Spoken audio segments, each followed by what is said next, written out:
Amigos del Buen Toreo, bienvenidos a un nuevo episodio de nuestro podcast semanal.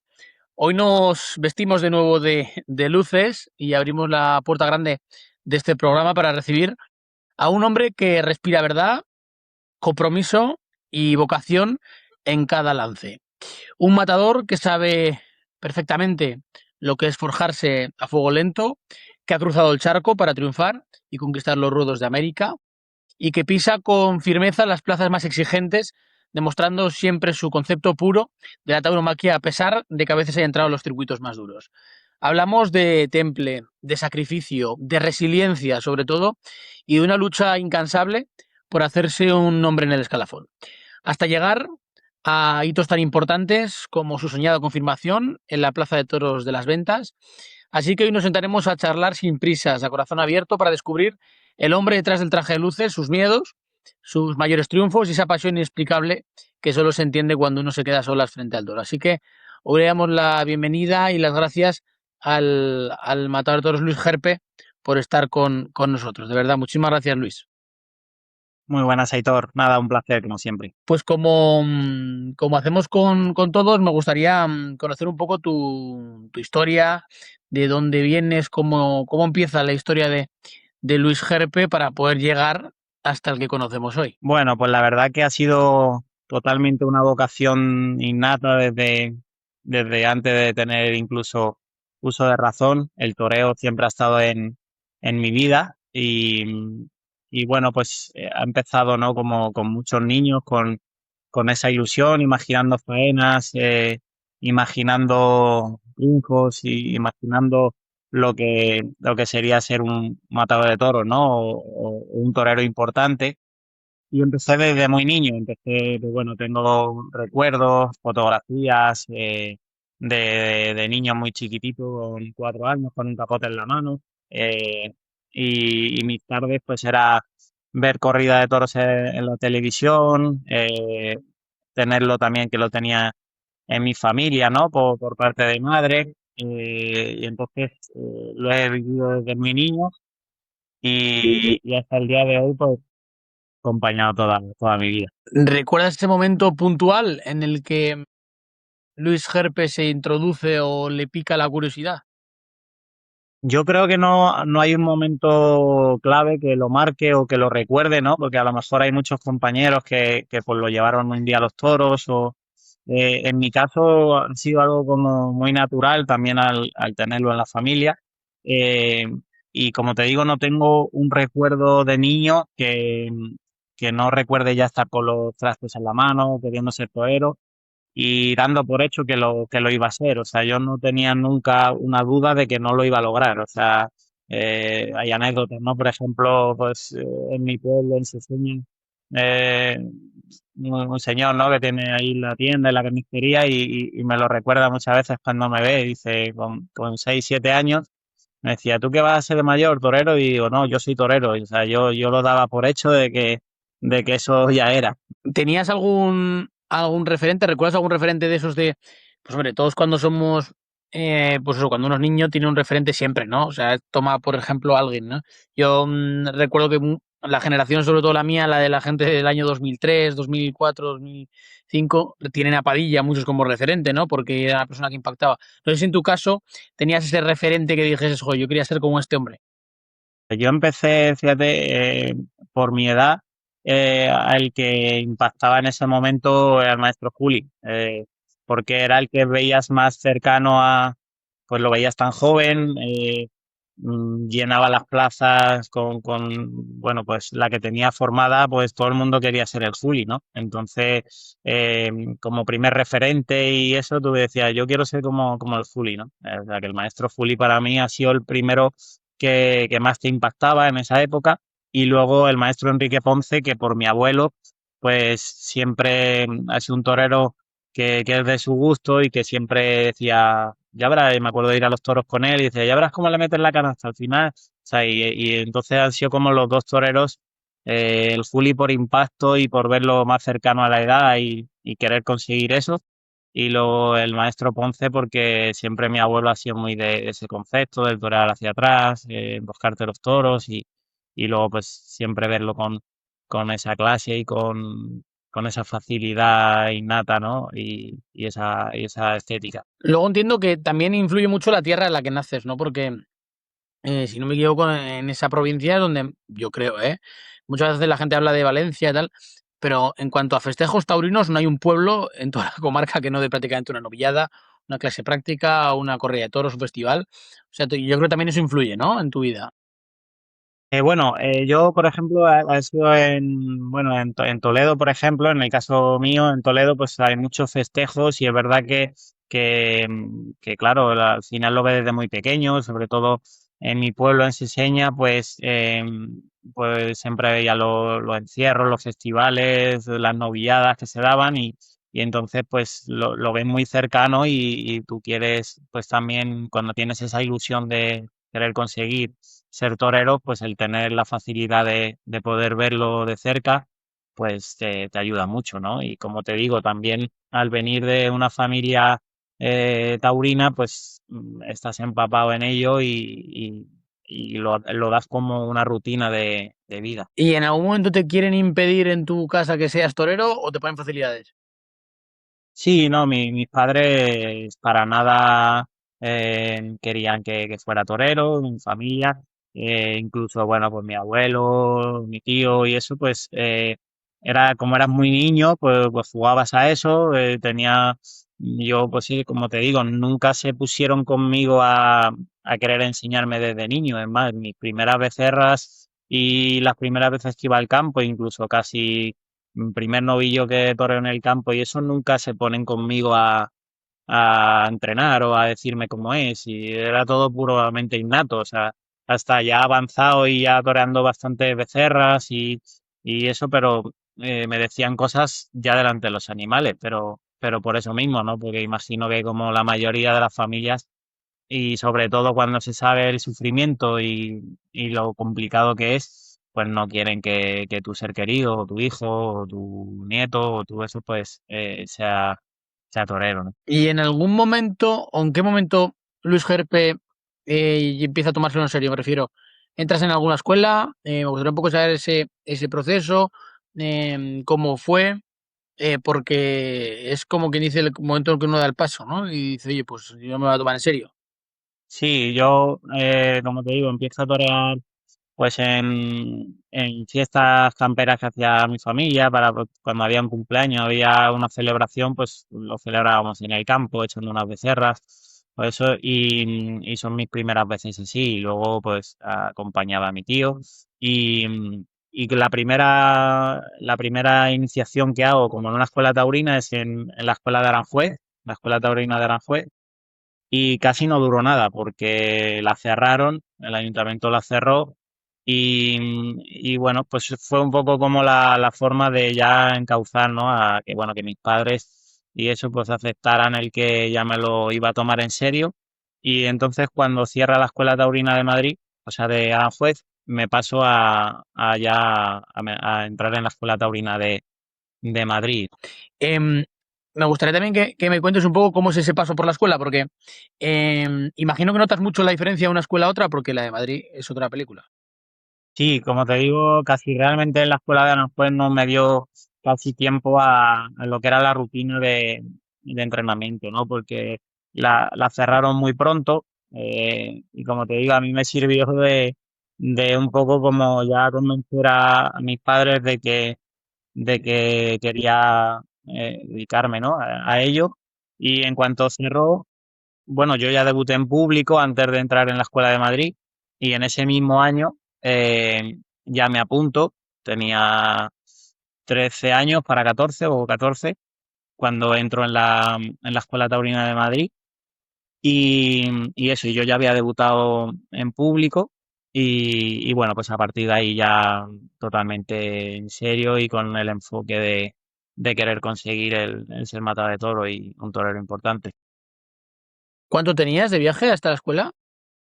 Pues al final, como iba en autobús, luego tenía que coger el metro, pues al final se te iban casi 2 horas entre ir y volver. Entre ir y volver se te iban casi 2 horas y nada, me acuerdo pues salir de eso del instituto y luego comer y rápido pues ir a coger el autobús, el metro Bueno, la verdad empezamos con dos compañeros más que estaban en la escuela también de Aranjuez y empezamos luego ellos, al tiempo que yo ya entré, pues también vinieron y pues bueno, pues hacíamos ese viaje juntos también. Es que esos son pequeños sacrificios que la gente no ve. Sí, claro, por supuesto, y sobre todo de niño, lo haces con toda la ilusión por esas metas, ¿no? Por querer conseguir cosas. Y, pero sí, si lo ves, por supuesto, que tan joven, con 14 años, pues 13, 14 años, pues salías rápido del instituto, comías rápido, cogías el autobús y cuando querías llegar a casa, pues eran otra vez las 10 de la noche y para ducharte y hacer los deberes si te daba tiempo y al día siguiente al instituto otra vez. Entiendo que eso cuántos días eran a la semana. Yo iba 3 días, eran 5 días y yo iba 4 días, había escuela y yo iba 3 días. Imagino que los otros dos entrarías tú por tu cuenta. Sí, sí, sí, al final, bueno, pues como te digo, en esa época yo lo gestionaba así, creo que iba lunes, miércoles y viernes o algo así, y bueno, y luego pues entrenando. Y la verdad que sí he sido una persona que me ha gustado mucho, lo he tratado mucho de salón y a lo primero me costaba mucho más el ejercicio físico, pero torear de salón sí he tenido siempre mucha afición para torear, mucha ilusión y me tiraba pues horas y horas toreando el salón. Y en esos años en los que uno hace tanto viaje con la muleta para arriba, muleta para abajo, imagino que irías con los trastos. ¿Nunca tuviste ningún incidente ni nada? Sí, al final siempre encontrabas algo, porque Madrid, imagínate, siempre pues tú con tu mochila, con la ayuda saca un poco por la maleta, con tu corcho del vino en la punta para que no eso, y pues siempre te encontraba de todo. Imagínate en Madrid, en el metro de Madrid, todo el mundo que hay, ¿no? Cada uno de su padre y su madre, pues te encuentras de todo, ¿no? Son muchas vivencias eh, que son bonitas, ¿no? Y son cosas que las recuerda uno pues, con añoranza cuando ves que ha pasado el tiempo y ves todo lo que has hecho, todo lo que has vivido y lo recuerdas pues, con cierta alegría. También te espabilabas, ¿no? Porque al final, como te digo, tenías esa rutina de encontrarte por gente de todo y bueno, pues era también una forma de ir madurando como persona. A todo esto, ¿cómo compaginabas esto con tus estudios?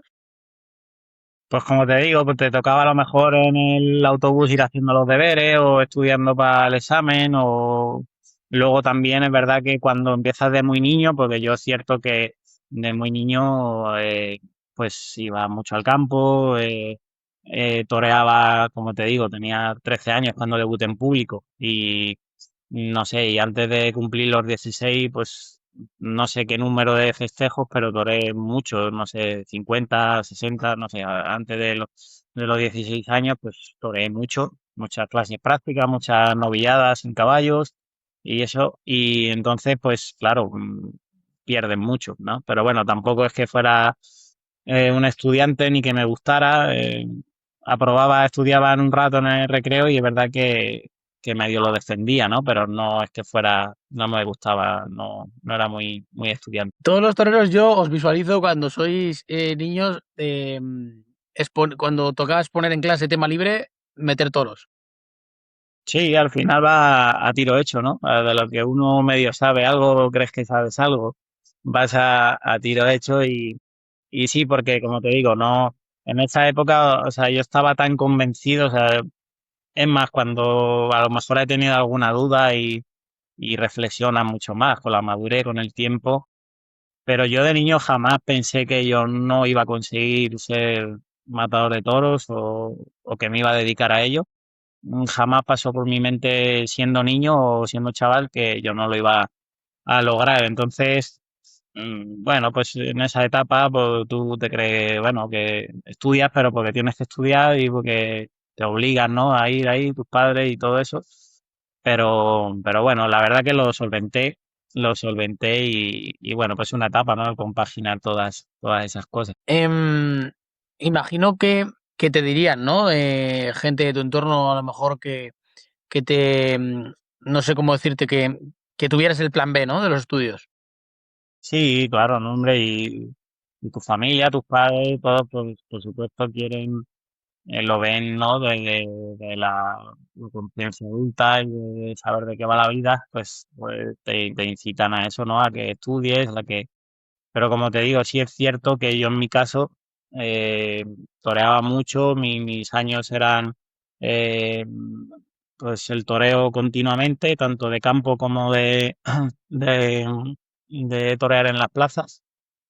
Con 16 años ya estaba en México también, ya pasaba temporadas allí, antes de terminar el instituto estaba también en América, que fui también unos meses, y o sea que en ese sentido, pues para mí siempre era algo como que tenía que acabar, terminar y bueno, pues eh, terminé los estudios y ya a lo que quería, ¿no? Y a lo que seguía. Que tenías, o sea, me sorprende mucho esto, ¿no? Que cuando eras un chaval, un niño, tuvieras tan claro el hecho de que ibas a ser torero, porque muchas veces muchos quieren serlo, además encima creo que las escuelas cometen un pecado, a veces no sé si es bueno o malo, pero que meten en la cabeza a los toreros de que es un milagro ser matado de toros, de que es súper difícil, en lugar de muchas veces meterles esa ilusión de, oye, si persistes y luchas, lo tienes, ¿no?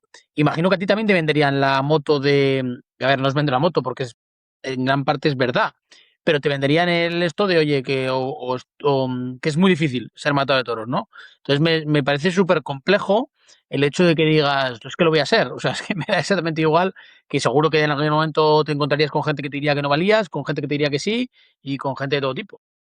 Sí, no, hombre, eso siempre te lo decían, te lo recalcaban. Además, bueno, en la Escuela Taurina de Madrid teníamos el letrero, ¿no? Que tantos toreros han leído de que llegar a ser figura del torero por casi un milagro, ¿no? Pero eh, sabía que, bueno, como la ilusión de que eres joven, de que todavía no, tú lo único que quieres es torear y cada día torear mejor y cada día ser mejor torero y tú no piensas en todo lo que viene después y cuando uno ya sale de ese círculo que es el de solo avanzar y cada día estar mejor con los novillos y cada día estar mejor con las vacas y cada día que te lleven a más tientaderos, en ese momento tú no piensas en esas cosas que vienen después, ¿no? Entonces solamente estás con la ilusión, pero yo sí es cierto que por lo que sea, yo siempre tuve claro que lo iba a conseguir, que o sea que lo tenía claro de que yo iba a llegar a ser matador de toros y que bueno, que podría conseguir cosas en el toreo. Entonces, bueno, pues esa ilusión pues a lo mejor te hace dar ese paso para adelante pero sí es cierto y creo que es importante para todos los chavales jóvenes que quieren empezar, que tú tienes que tener en cuenta que tienes que tener la ilusión, la capacidad de querer conseguir las cosas, pero sí siendo consciente oye, muchas veces cuando no estás bien, no estás bien, y cuando de ser muy también consciente con esas cosas, porque tampoco todos imagino, ¿no? O creemos que somos los mejores y que somos, ¿no? Pero también uno tiene que ser consciente de cuando no estás bien, de cuando no es tu momento, o a lo mejor el momento de decir, oye, pues esto ya no es para mí, no me ha superado o no puedo con esto. También creo que es bueno ser consciente y poder salir de eso. Has dicho que debutaste muy joven. ¿Dónde debutaste y con cuántos años? Pues mi primera vez en público fue en el 2007, en mayo de 2007 en Borox, en Toledo. Fue mi primera vez en público. Y mi debut de luces el año siguiente, con 14 en Seseña, ¿no? Ya de luces. ¿Eso era legal o...? Era ilegal, tenía menos papeles que una cabra, pero entonces eso también era otra vivencia más y otra anécdota más, ¿no? También todo ese miedo que pasaba antes de hacer el paseillo, porque, como te digo, no tenía la edad y bueno, pues tenías que ir allí medio escondido a ver si no te pillaban y bueno, pues formábamos alguna que otra para poder torear. Ha prescrito. Yo sí, pues ya tenemos más años que un bosque, o sea que yo creo que esto ya era en blanco y negro. ¿De quién ponías el carné para hacer eso? Pues unas veces se ponía el nombre de otro y el carnet de otro, otras veces el carnet de otro y mi nombre, o sea que depende, había un variado. Eso es lo bueno, es que si estaban mal, pues le echara la culpa a otro. Hombre, o sea, ¿en los carteles aparecía Luis Gerpe? Sí, en muchos sí, la mayoría, sí. ¿Y el que no aparecía, qué ponía? Y pues muchas veces los carnets pues pondrían la documentación de otro y el nombre pues salía yo. Sois muchísimos los toreros que habéis pasado por esto. Sí, yo creo que bueno, todos los que así al final has empezado de muy niño, es como que tienes esa necesidad, ¿no? De torear, o sea, porque al final en el campo es donde creces y donde entrenas, pero al final es un poco como el boxeador o el luchador que está en el gimnasio todo el día y hace sparring, pero de ahí, ¿cuándo me va a conseguir una pelea, no? Entonces yo creo que en el toreo pues pasa lo mismo, tú estás entrenando, estás preparándote, pero tu ilusión es el ya avanzar, el que te vea la gente, el probarte con la gente, la ilusión de ir a los pueblos, de torear, bueno, pues de sentir al público en general, porque al final los toreros somos artistas y al final lo que quieres verte es con el público y sentir el público. O sea, que en esas situaciones pasabas el estrés de torear, el estrés de ver si triunfabas o no y el estrés de si ibas a poder torear o no. Sí, sí, ¿no? Y si tenías algún percance, pues también el salir y no decir que estabas bien y ya está, porque no podía entrar a enfermería tampoco, o sea que ¿Y alguna vez te suspendieron alguna o no? eh, me suspendieron alguna antes de torear, sí, me acuerdo, no sé si iba a torear alguna por aquí abajo de, no sé, la Algaba o alguna de esas y sí, no pude al final. Pero la Eso. mayoría no pude, las que estaba de que iba a torearla, nunca me echaron para atrás antes de torear, ya estando allí. Y imagino que esas de esa época guardas un recuerdo tremendo. Sí, sí, sí, la verdad que, y además en esa época, sobre todo esa época de sin caballos, que toreé mucho, tanto en esa época de que no tenía la edad, como en el único año que tenía la edad y toreé sin caballo, que era de los 16 hasta los 17. Lo recuerdo bonito porque todavía no entraban todas las cosas de fuera bueno, pues lo más complicado, ¿no? Del toreo, después del toro. eh, y entonces yo iba a torear. O sea, yo iba a hacer lo que me gustaba, que era torear, sentirme. E incluso en esa etapa yo no me preocupaba mucho de las orejas, de los triunfos en sí, sino a mí me gustaba torear bien y que la gente y los profesionales pues se lo gozaran viéndome torear. O sea, eso era lo que a mí me preocupaba más que eso, incluso cuando iba a los certámenes o iba...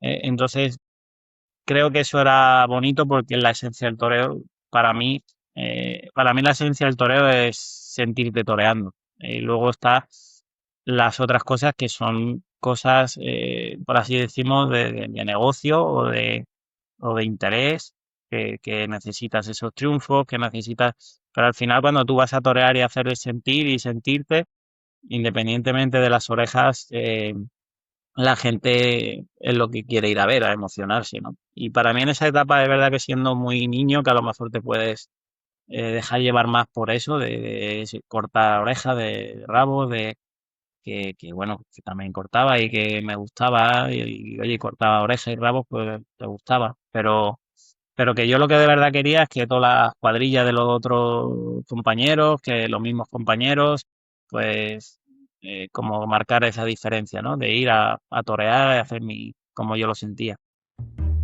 En mitad de la faena hacemos un alto para hablarte de un auténtico tesoro de nuestra tierra, la colmena de Doña Melosa, el lugar donde la miel sigue haciéndose como siempre, 100% natural, pura, sin aditivos y con ese respeto absoluto por las abejas y por el campo que tanto valoramos.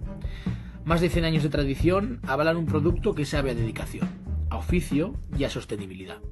Cuando eliges la colmena de Doña Melosa, eliges apoyar a una empresa local que cuida lo suyo y lo nuestro. Descubre su miel y todos sus productos en lacolmenadedoñamelosa.com. Y la etapa con picadores, ya cómo la recuerdas, porque yo siempre lo digo, es donde se pone la cosa seria, de verdad, porque ya primero se abre el abanico que puedes ir en algún momento a Madrid, porque sin caballos es prácticamente un milagro, se hace una novillada, si no me equivoco, al año. Entonces ya el hecho de poder entrar en ese tipo de novilladas, más las del Valle del Terror, por supuesto, que son corrida de toros prácticamente, de repente pasas de muchas veces un heral muy a modo a un novillo casi toro. Y en muchas ocasiones, además, hay toreros a los que os viene bien, que con nuestra situación creo que te pudo venir bien, porque cuando uno tiene un concepto más puro, cuanto más despacio en vista el oponente, en este caso el novillo, mejor. Y incluso creo que es más, no sé si puedes corregirlo, pero yo creo que es más fácil encauzar las embestidas de un novillo picado son más francas, son más sinceras. Es cierto que cuando te da un baile, como quien dice, te deja en el sitio, está claro, pero son embestidas quizás más fáciles de orientar cuando no tenía la técnica que ya tendrías en aquel momento. Sí, para mí lo más complicado de con caballos, aparte de aspectos técnicos, que sí es cierto que mi toreo me venía bien porque el toro al final mataba novillas sin caballos también muy fuertes.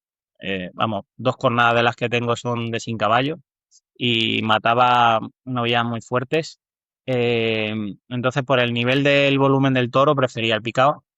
Eh, Técnicamente, yo tenía un toreo muy de desmayado, de relajado, y llevarle al toro picado me costó un poco de querer seguir ese concepto.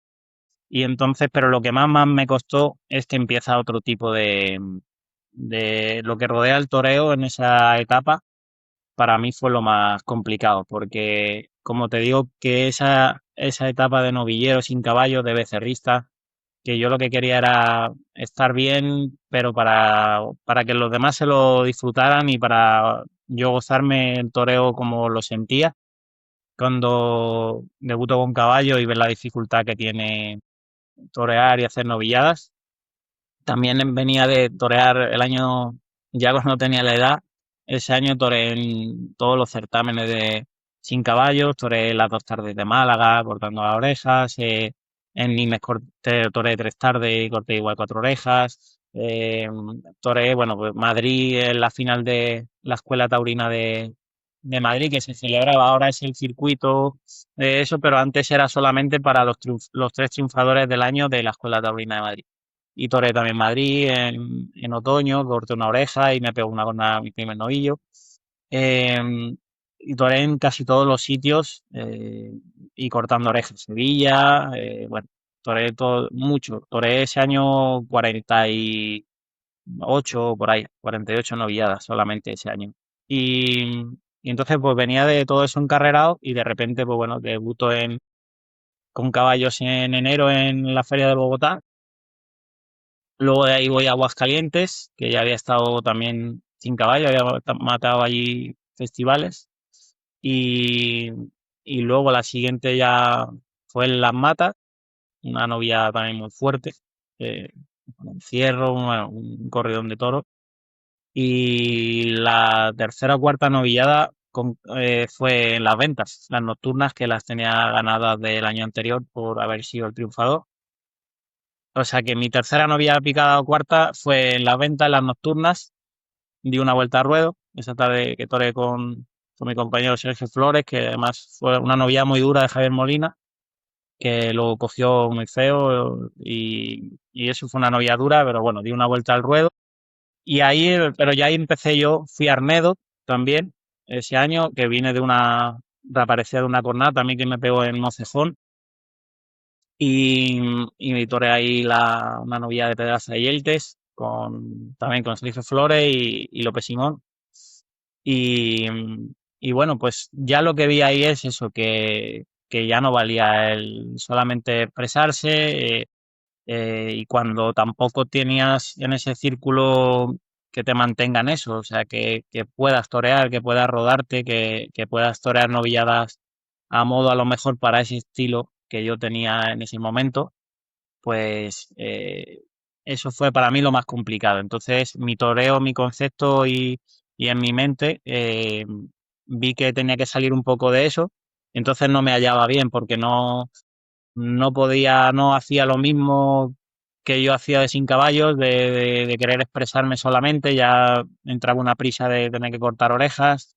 El concepto también venía del toro picado, que había, pues ya más llevarlo en línea, ya, bueno, pues un poco cosas contrarias a lo que yo había estado haciendo y bueno, pues ahí me empiezo a dar cuenta de esa dificultad y ya me empieza a costar el fluir como yo fluía de Sin Caballo. Te has adelantado una cosa que te quería decir después, cuando hablásemos de la etapa de Matador, porque no sé si recuerdas, hace un año más o menos, cuando toreaste en Ortez, yo te dije al salir de la furgoneta, te dije que me sorprendía verte con ese tipo de corridas, porque para mí, y esto bueno, te lo quería decir después, pero te lo digo ahora, tienes un concepto para estar en otro tipo, rodeado de otro tipo de toreros.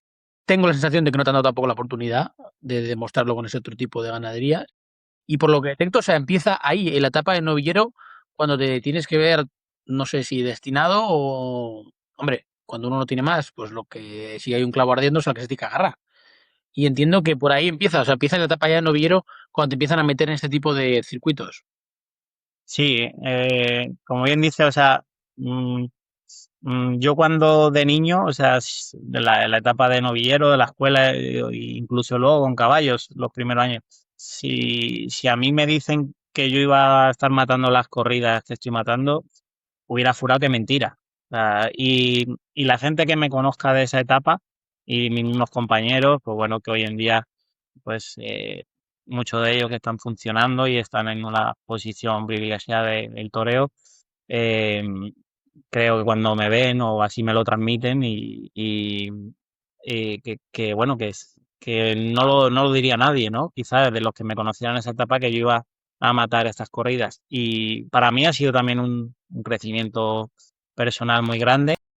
Y si hay algo que estoy orgulloso es de, creo que teniendo el concepto que tengo y la forma de sentir el toreo de la manera que lo tengo, ser capaz también de matar esas corridas, pero lo que sí intento es seguir matándolas dentro de eso en mi concepto. O sea, lo que pasa es que sí es verdad que muchas veces es más lo que se intuye que lo que se ve, ¿no? Porque yo intento no entrar en la rapidez, en la búsqueda, pero claro, cuando es como si tú estás pintando un cuadro y te están empujando, ¿no? Entonces es muy difícil plasmar eso. Entonces puedes ver a lo mejor una intuición de lo que quieres hacer y, y como para así decírtelo, viene desde con caballos que empieza esa etapa, bueno, tengo pues tardes bonitas, voy a ferias de novilladas como eso, como Arnedo, como Villa del Prado, que me llevo el Triunfador y voy 2 años, pero ya empiezo también a matar novias pues más duras y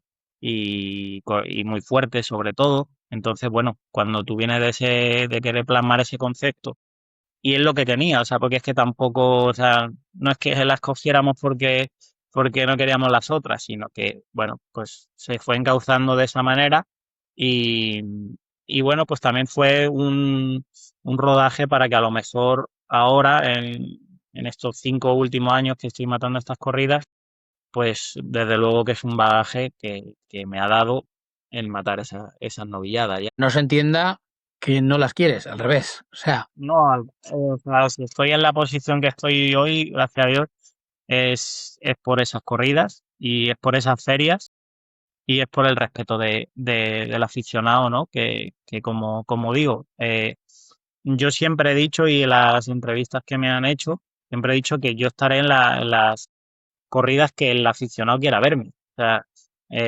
a día de hoy, el margen que tengo de entrar y donde estoy son ferias, pues llamadas turistas o en las que gusta ese tipo de encaste.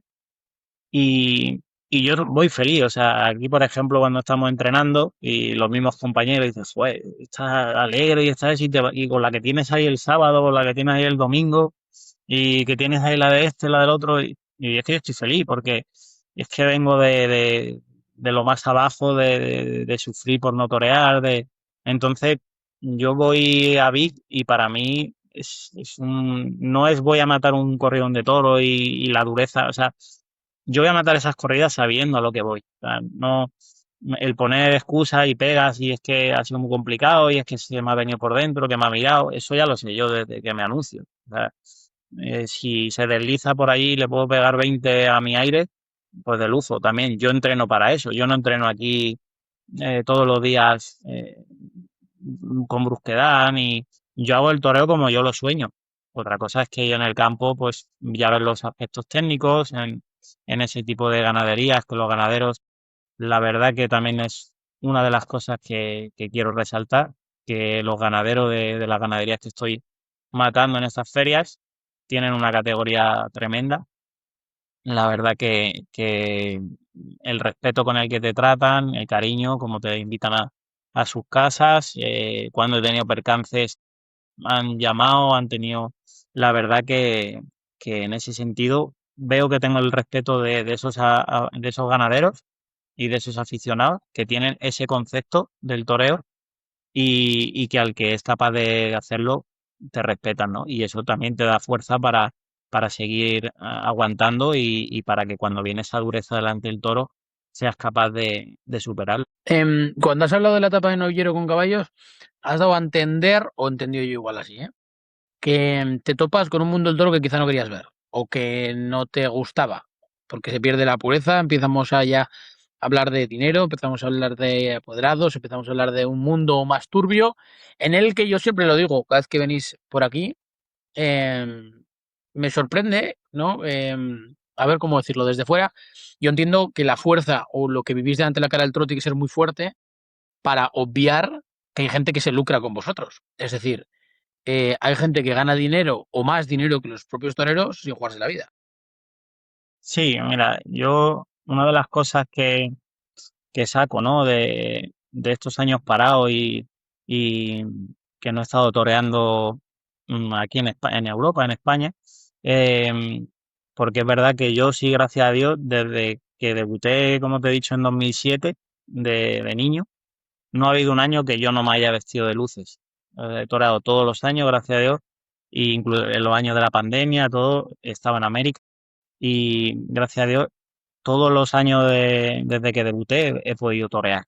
Eh, pero ese tiempo en el que, bueno, pues yo no estaba toreando aquí, no tenía esa presión de aquí, estaba desilusionado, estaba muy mal, psicológicamente no estaba bien.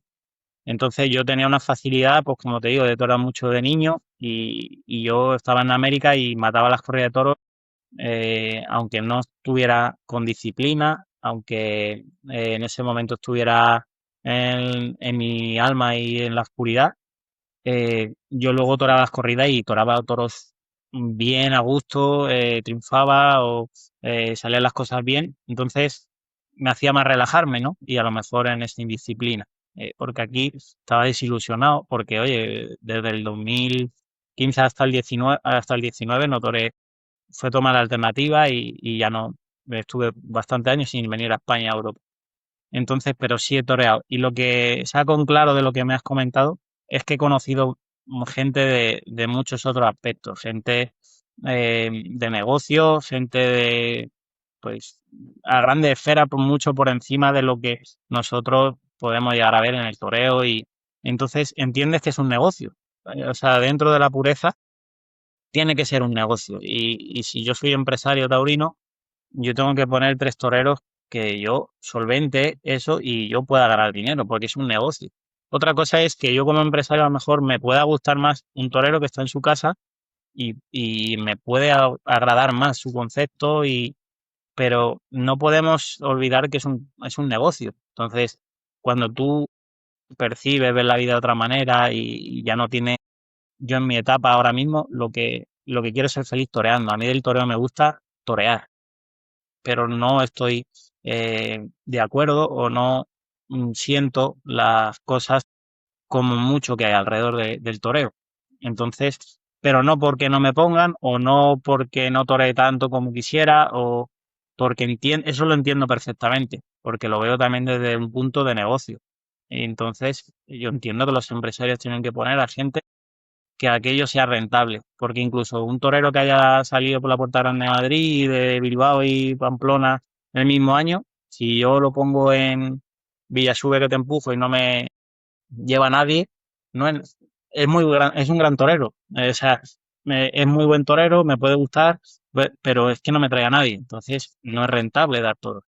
Entonces te das cuenta de todas esas cosas y entonces cuando empieza eso, si tú quieres entrar en esa dinámica, pues es duro hasta que lo comprendes y lo entiendes. Y hay gente que no lo entiende nunca y pues se va todavía sin llegar a entenderlo o enfadado porque no le han salido las cosas, ¿no? Pero yo en mi caso, por eso estoy muy tranquilo y gracias a Dios quisiera torear mucho más de lo que toreo, pero entiendo la situación y a lo mejor estoy más feliz toreando 6 7 como estoy toreando que a lo mejor 14 de una manera que no me haría feliz. Claro, porque entiendo que cuando uno torea poco te hacen ese tipo de ofertas.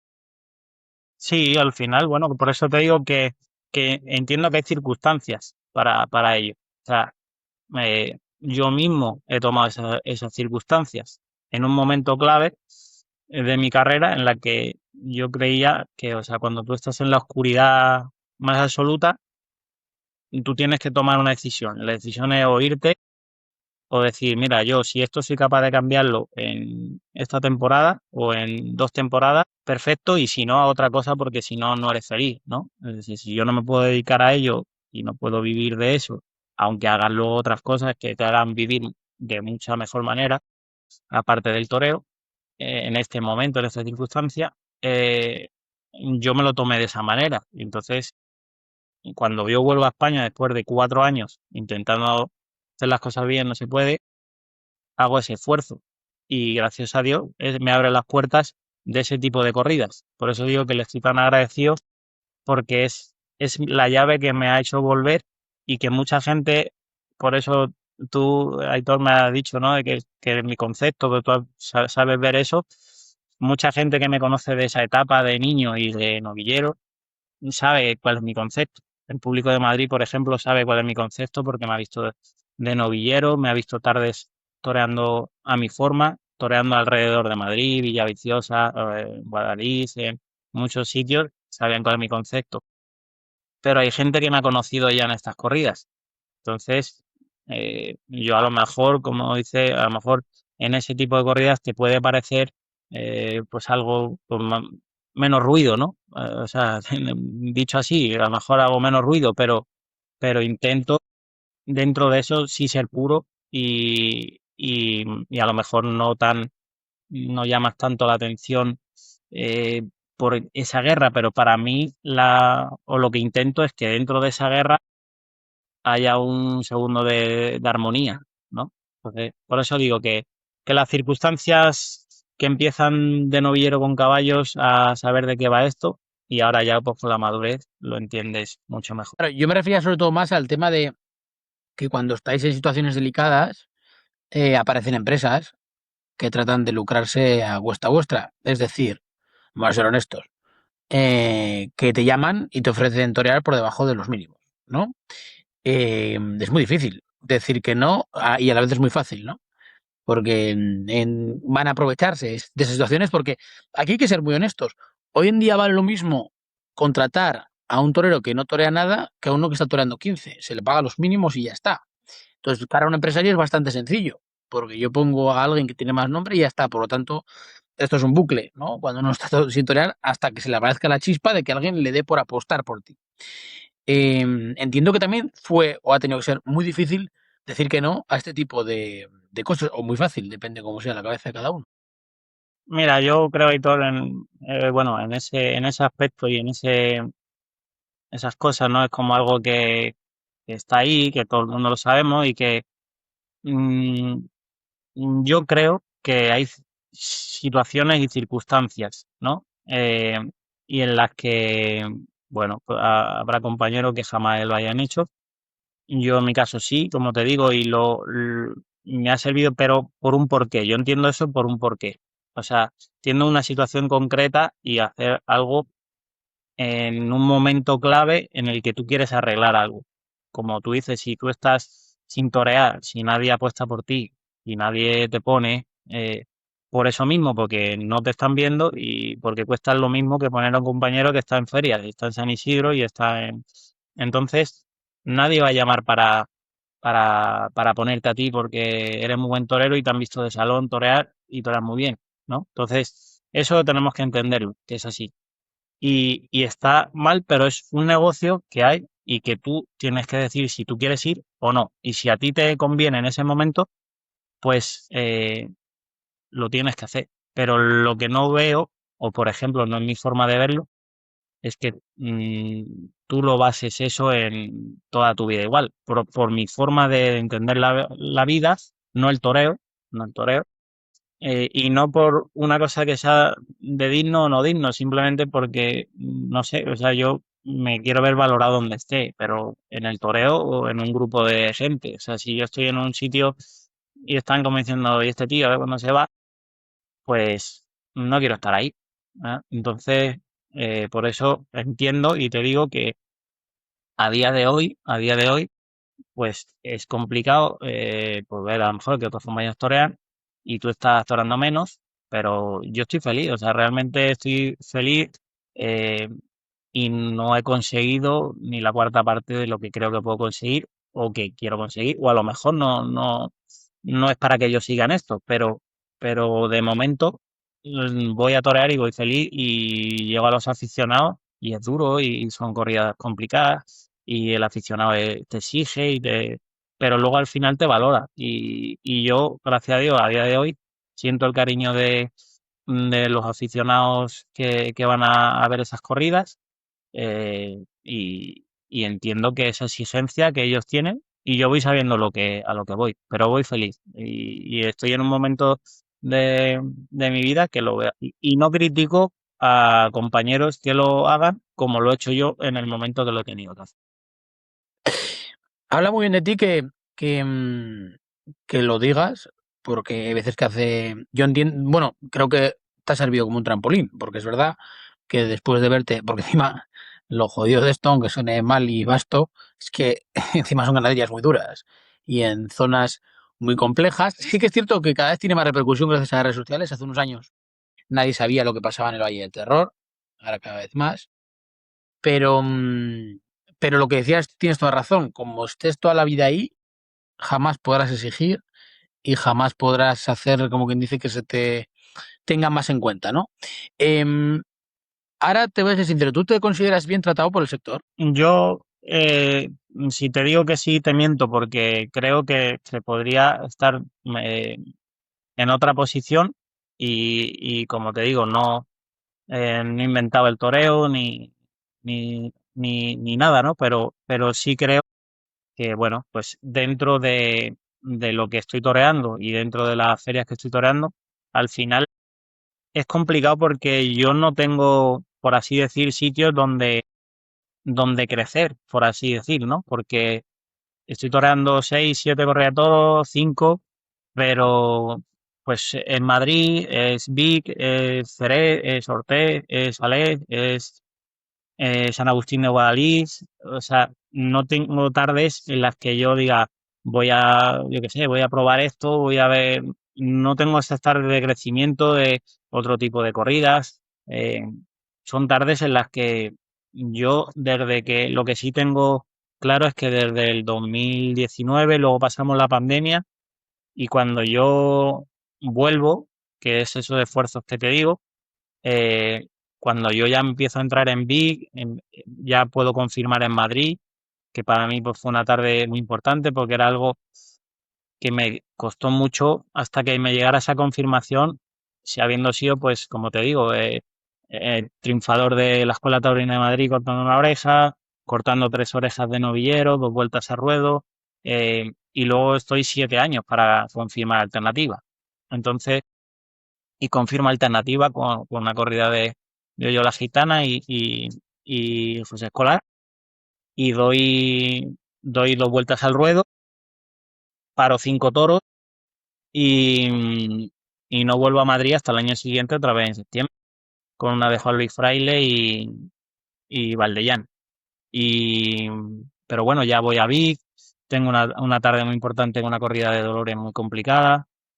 Voy al año siguiente, corto otra oreja a otro toro de Dolores Aguirre en Vic, y eso me abre ese mercado. Y ahí, gracias a Dios, que Francia, pues le estoy muy agradecido porque ha sabido valorar eso, y cada vez que voy ahí me siento muy querido y muy respetado, y veo a aficionados que vienen de un sitio al otro y te ven y te muestran su cariño.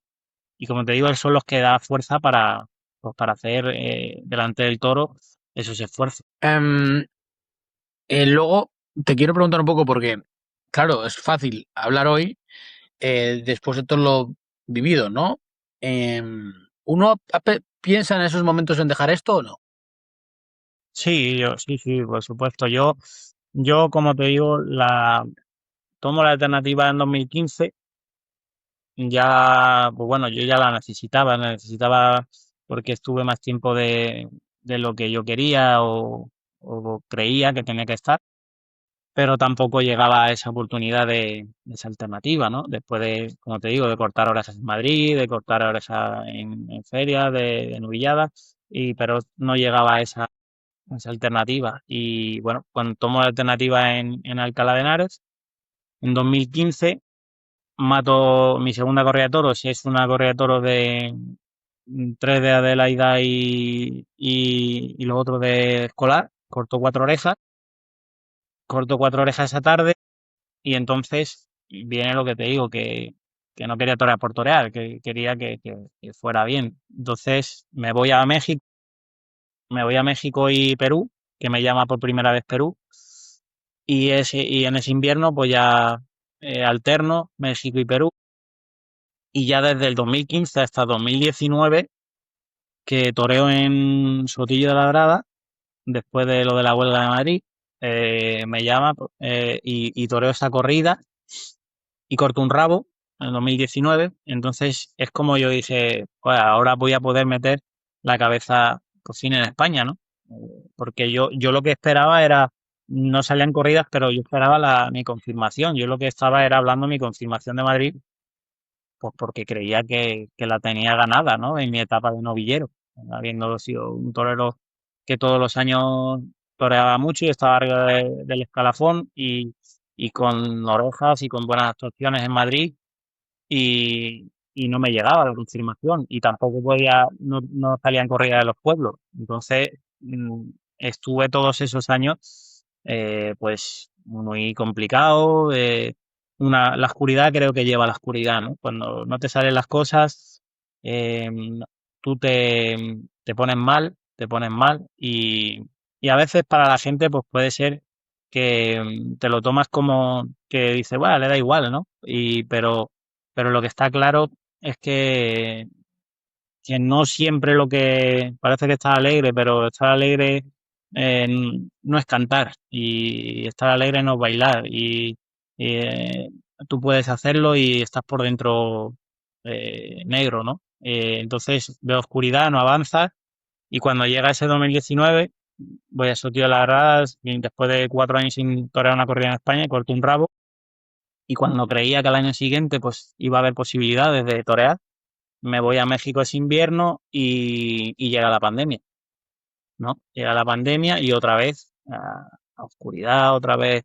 Ahí sí que fue ya cuando estaba ya toca fondo porque no veía la salida en eso, y tampoco otros proyectos y otras cosas bueno, pues que tenía y en América y en otro tipo, porque como te digo, yo soy un torero que me entra muchas cosas en la cabeza y que bueno, que me gustan muchas otras cosas, que veo.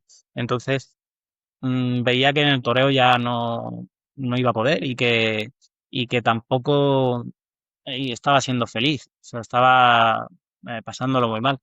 Y entonces llega un punto que yo creo que cuando llegas al fondo de que ya no, o sea, ya estaba encerrado en mi finca, en oscuridad total, y como que algo siempre, y me ha pasado cuando ya he querido tirar la toalla, siempre había un momento y a lo mejor semanas y sin tocar un capote, y siempre ha habido algo que me ha venido, o un sueño, o algo que me ha dicho, tú eres torero, tú has nacido torero. Y me venían esos recuerdos de niño con un capote jugando en mi patio y toreando 12 toros en solitario y 20 volteretas y 40 horas y 2 rabos.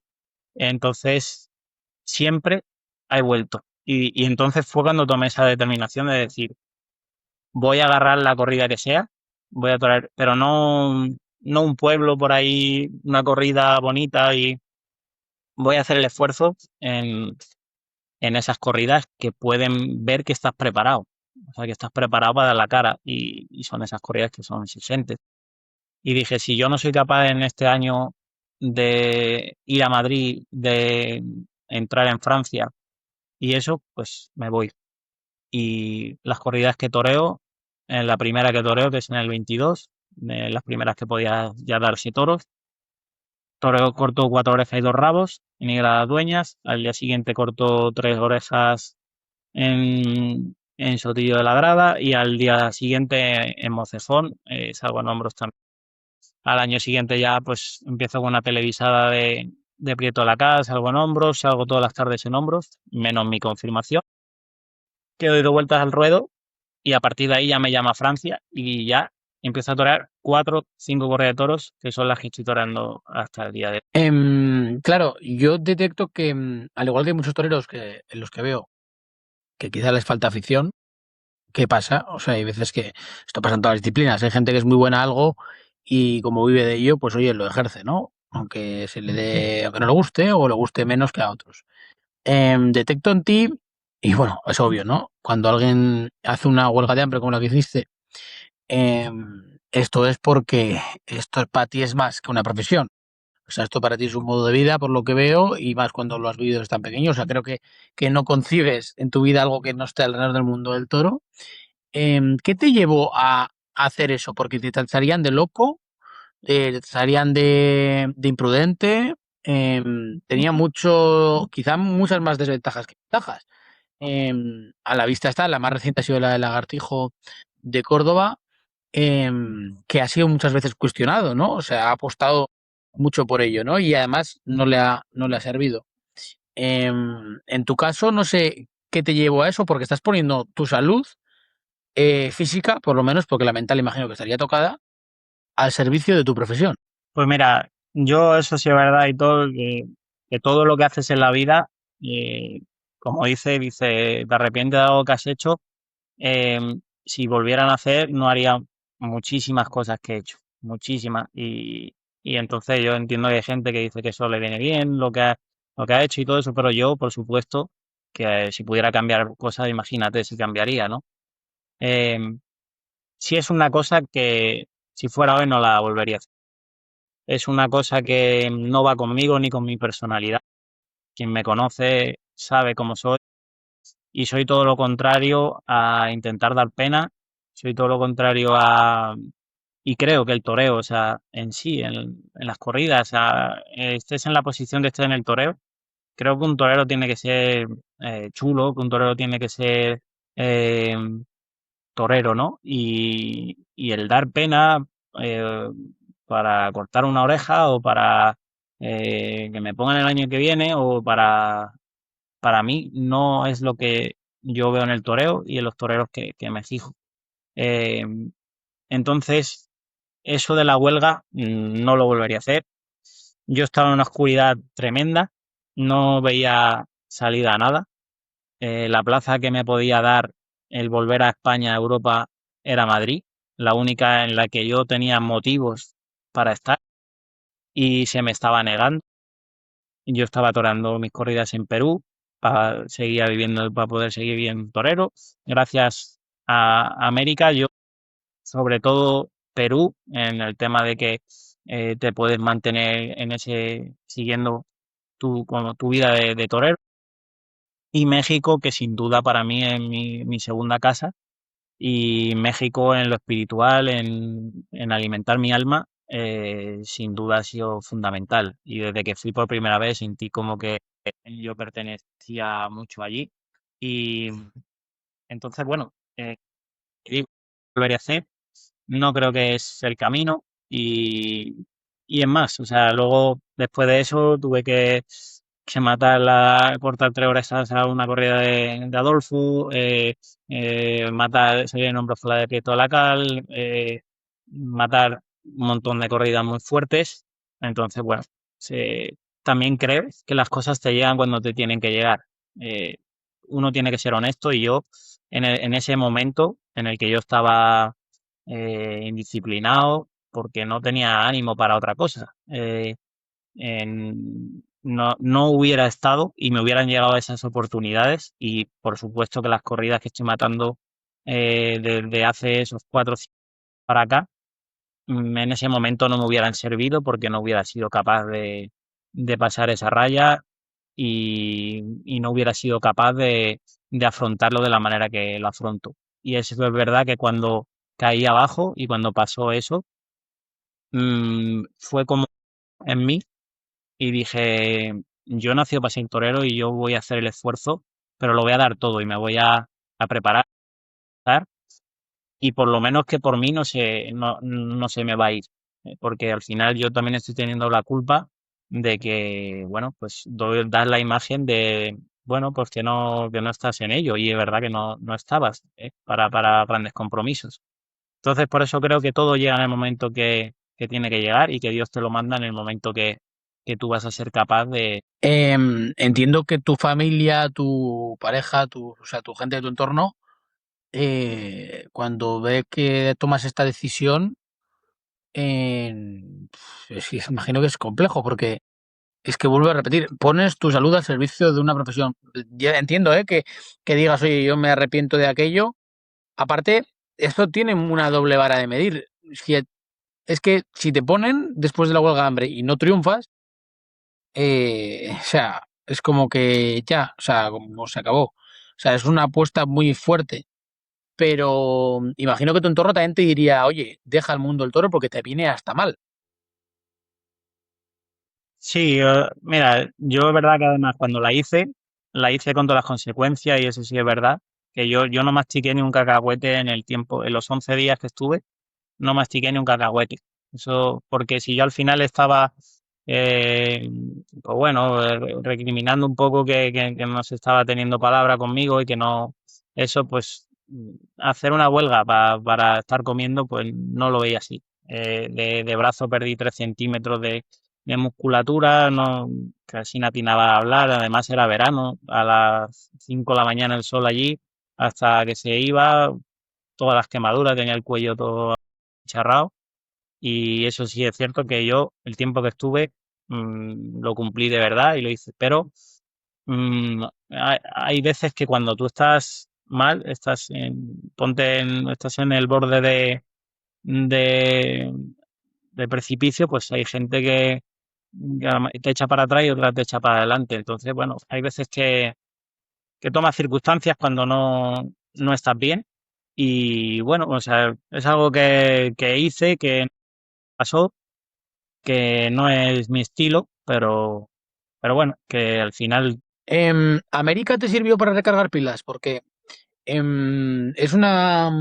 todos los toros que han pasado por situaciones similares a la tuya dicen que vas allí y te tratan como si fueras una máxima figura del toreo. Sobre todo en Perú, ¿no? Es donde más se habla porque es una tauromaquia en crecimiento, en la que se construyen plazas de toros, en la que están llenas todas, en la que hay gente que hasta pide préstamos para sacar sus abonos. Em, y imagino que cuando uno aquí se siente, como yo creo, bueno, no sé si tú lo sentías, yo sí que lo siento desde fuera, he sentido como, y todavía lo siento, que no se es justo contigo y llegas allí y allí te tratan como te tratan, eh, uno se puede replantear muchas cosas, ¿no? Imagino que eso también te sirvió como bombona de oxígeno. sí, sin duda, al final, como te digo, tanto para poder seguir viviendo en Torero, eh, como para tú alimentarte, seguir toreando. porque al final esos compañeros yo que veo, que lo que te digo, que no han toreado, no se pone el vestido de luces en años, eh, tiene que ser difícil porque al final como que ese mono que tienes, yo al final lo iba matando, ¿no? Con América.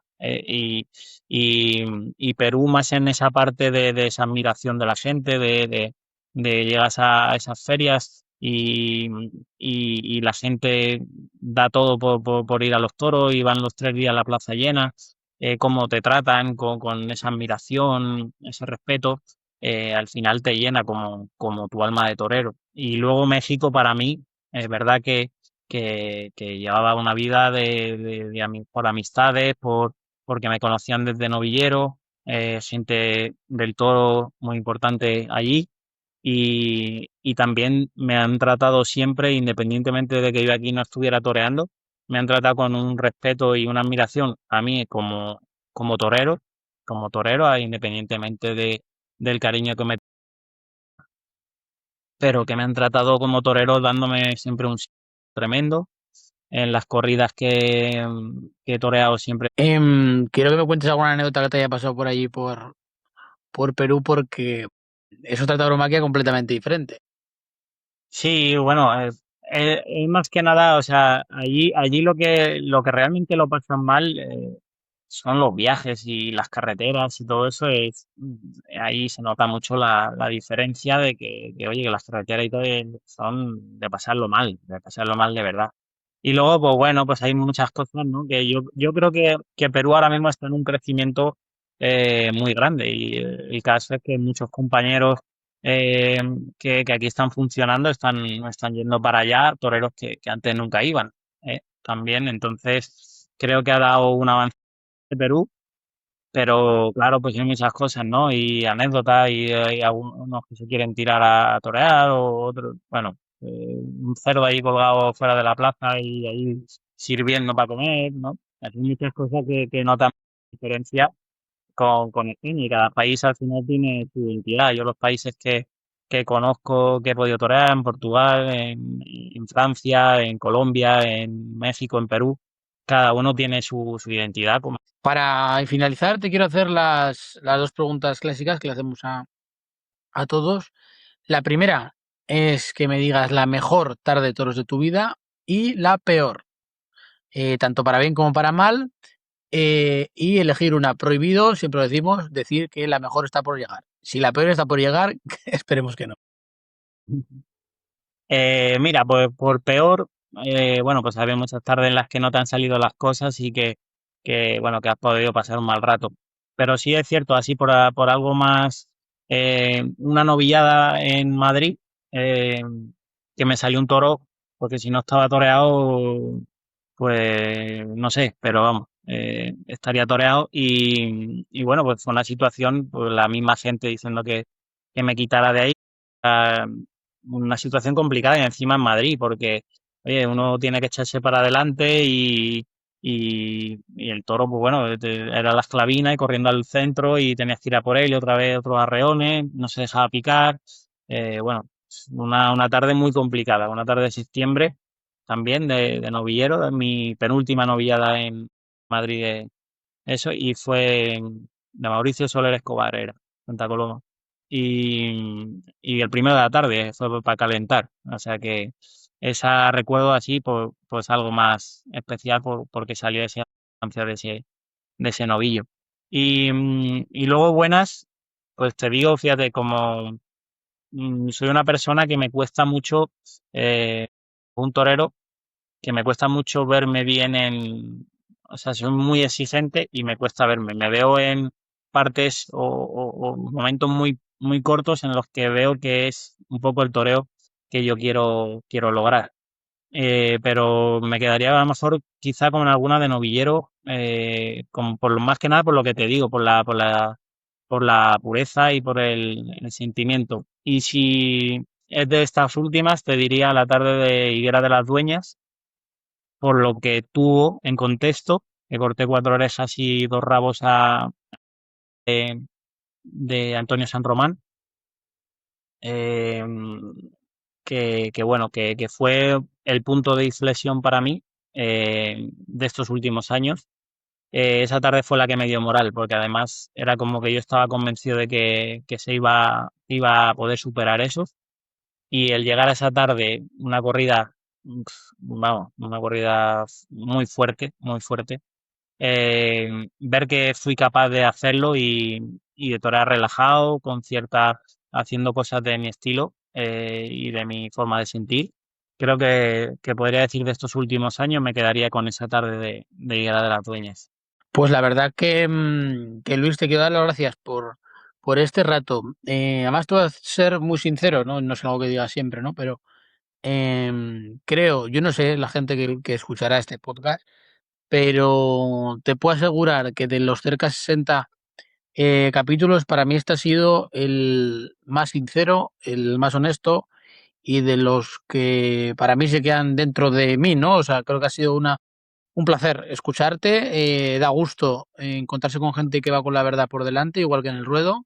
Te vuelvo a repetir lo que he dicho antes, creo que eres un torero que merece quizá, ya no te digo otro cartel, porque por supuesto mejor está uno toreando que estando en casa, ¿no? Más jornadas de alambre, como quien dice, pero que quizá por lo menos que tengas la oportunidad de mostrar tu toreo en otro tipo de circuitos, aunque puedas compaginar ambos, ¿no? Pero por lo menos que tengan esa oportunidad. Y por supuesto lo que digo, da gusto encontrarse con gente sincera.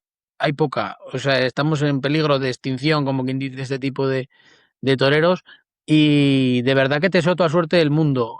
Si Muchas toreas gracias, igual que Aitor. hablas, que creo que es así, pues oye, seguramente irán las cosas muy bien. Me alegro mucho de que te vayan las cosas bastante mejor de lo que iban hace años. Creo que estás en el camino adecuado. Y como digo, las gracias por este rato y, y la enhorabuena por la trayectoria que has tenido, Luis. Muchísimas gracias, Aitor. Un placer echar este ratito. Un abrazo, Luis. Un fuerte abrazo.